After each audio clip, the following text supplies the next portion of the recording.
एक दिन विनोद चोपड़ा जी का फ़ोन आया कि तुम कहाँ हो। मैंने कहा सर मैं कुछ काम में हूँ ऑफिस में, तुम आते हो। मैंने कहा सर थोड़ा गड़बड़ ये है कि वाइफ का बर्थ आज जो है हमारा एनिवर्सरी है, हम दोनों कहीं जाने वाले हैं शाम को। बोले तू यहीं आ जा, यहीं मनाएंगे। जैसा विकास सर ने कहा कि वो बताते हैं कि ये करो। Yes yes. मैंने श्रद्धा से कहा कि श्रद्धा एनिवर्सरी मनाने का इससे बड़ा और कोई मौका नहीं हो सकता। विनोद चोपड़ा खुद अपनी छत पे हमारा एनिवर्सरी मनाना चाहते हैं। श्रद्धा ने कहा मैं आ रही हूँ। हम लोग ऊपर गए छत पे, इनके लिफ्ट के माध्यम से, फिर जीने कुछ ऊपर चढ़े। और जब हम ऊपर गए तो हमने देखा कि कुछ मोमबत्तियाँ लगी हैं, कुछ लाइट लगी हुई हैं, टेबल कुर्सी रखी हुई है, और लोग लगे हुए हैं लाने के लिए, कुछ खाने के लिए। तो मैंने कहा सर ये तैयारी किसके लिए? मुझे लगा कुछ कर रहे हैं। बोले तुम्हारा वाइफ का तुम्हारा एनिवर्सरी मनाना है यार। और उस दिन हम लोग बहुत देर बैठे। मैं, अनुराग, श्रद्धा को, तीनों को हाथ पकड़ के एकदम नीचे वाले रूम में ले गए। सर का एक नीचे वाला रूम है एकदम, जहाँ पर के कोई आ नहीं सकता सर की परमिशन के बिना। और हम तीनों को उन्होंने बोला कि देख भाई, ये कहानी मुझे बहुत अच्छी लगी है, ये कहानी मैं अडॉप्ट कर रहा हूँ, पर मैं मूडी आदमी हूँ।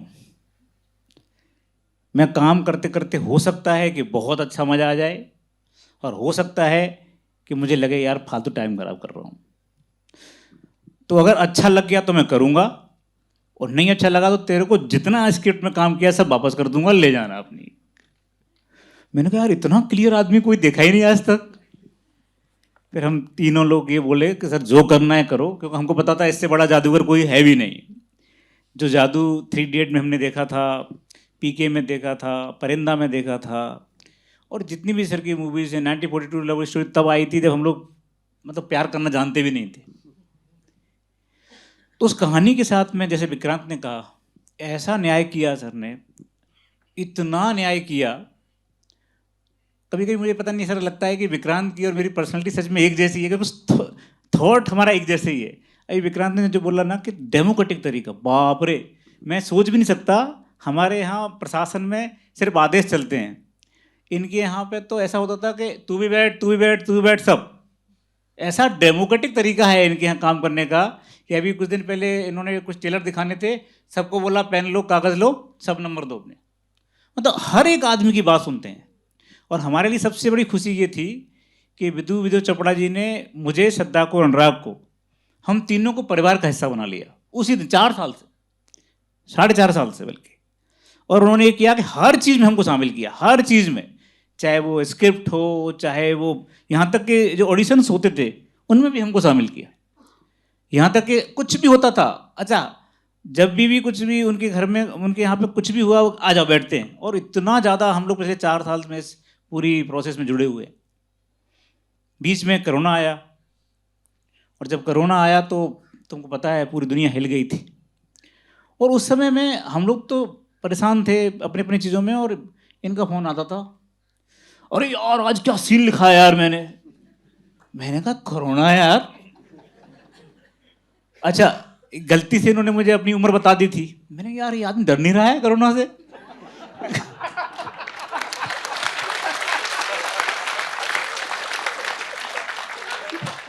Really? तो मैं, अनुराग और श्रद्धा, हम तीनों बात करते थे कि यार भाई ये कोरोना में तो, अच्छा मुझे कोरोना होगा बीच में, तो उन्होंने मुझे ऑफर दिया, मेरा एक फ्लैट है वहाँ चले जाओ, तुम अकेले को छोड़ दो, सबको घर वालों को छोड़ दो, वहाँ रहो। मैंने कहा सर अकेले में तो मैं वैसे ही मर जाऊंगा डर के मारे। फिर एक बड़ी दुखद घटना हुई जिसमें मुझे लगा कि हम अंदर तक हिल गए थे। सर एक बंदे से बहुत प्यार करते हैं, सर का एक भाई है वीर, जो सर ने डेडिकेट किया है मूवी को। उनकी उस कोरोना के सेकेंड और उसके बाद के दौर में अचानक से स्वर्गवास हुआ। और सर बहुत प्यार करते थे उससे, और उस समय हमको ऐसा लगा कि बंदा टूटने वाला है, और हमने ये मान लिया था कि ये प्रोजेक्ट कम से कम 3-4 साल पीछे जाएगा, क्योंकि हमको पता था कि सर कितना प्यार करते हैं उनसे। पर मैं सच में हेड्स ऑफ बोलता हूँ उस बंदे को। मुझे लगता है कि 10वें या 15वें दिन इन्होंने फ़ोन किया कि यार सुनो, वो वाला जो सीन था उसको काट दिया है मैंने, बकवास कर था वो, ऐसा कर रहा हूँ मैं, वैसा कर रहा हूँ। और अनुराग बोलता है कि यार वो आदमी क्या है, लोहे का बना है, क्या का बना है यार। तो एक बेहतरीन व्यक्ति के हाथों में हमारा ये किताब था। और जैसा कि सौरभ ने बोला कि ये सच में एक मनोज की कहानी थी ही नहीं, और इसीलिए सर को इतना टच की कि यार ये हम जितने भी लोग हैं सबके माँ के साथ संबंध, सबके बाप के साथ संबंध, सबके प्रेमिका के साथ संबंध, हमारी जद्दोजहद, हर आदमी संघर्ष कर रहा है ना दुनिया में। और सबसे बड़ी दिक्कत तो ये है कि जिनके पास पैसा नहीं है उनको ज़्यादा संघर्ष करना पड़ रहा है, हर जगह संघर्ष करना पड़ रहा है। मुझे याद है कि सर बार बार बोलते थे कि यार इस देश में संघर्ष ही तो मेन है, संघर्ष ही तो दुनिया की चीज़ है, इसको हमको ऊपर लेके आना है। मैं बोलता था कि लेकिन इतने बड़े बड़े लोग मूवी बनाते हैं, इतना सारा पैसा खर्च करते हैं, बोले ये न्यू को तो दिखाना है मुझे कि एकदम साफ सुथरी बेहतरीन ऐसी कहानी पे मैं काम करना चाहता हूँ जो ऑनेस्टी को लेकर चल रही हो। और मुझे बार बार बोलते थे भाई तू हमेशा ऑनेस्ट है ना। अब फिल्म बन गई है। हाँ, मैं कहता सर आप बिल्कुल इसकी चिंता मत करो, क्योंकि मेरे जीवन में मैं उन लोगों में शामिल हूँ जिन्होंने अपनी ओथ को अपने पीछे लटकाया हुआ है। जब से सिलेक्शन से लेकर आज तक मैंने कभी भी एक भी ऐसा काम नहीं किया जिसमें मुझे लगे कि मैंने अपनी ओथ को अलग किया है।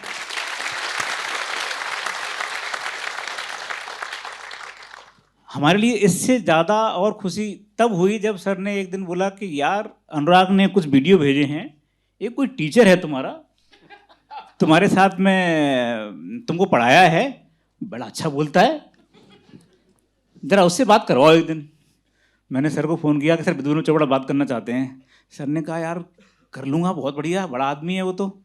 फिर हुआ टाइमिंग का दिक्कत, अरे मैंने कहा ये गुस्सा हो जाएंगे, टाइम नहीं करेंगे फिर बाद में।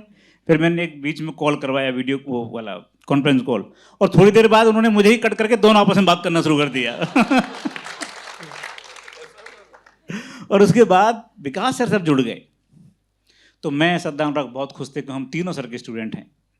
हमने वो दिन देखे हैं जो शायद आप लोगों में से बहुत कम लोगों को पता होगा। तरुणा मैडम यहाँ हैं।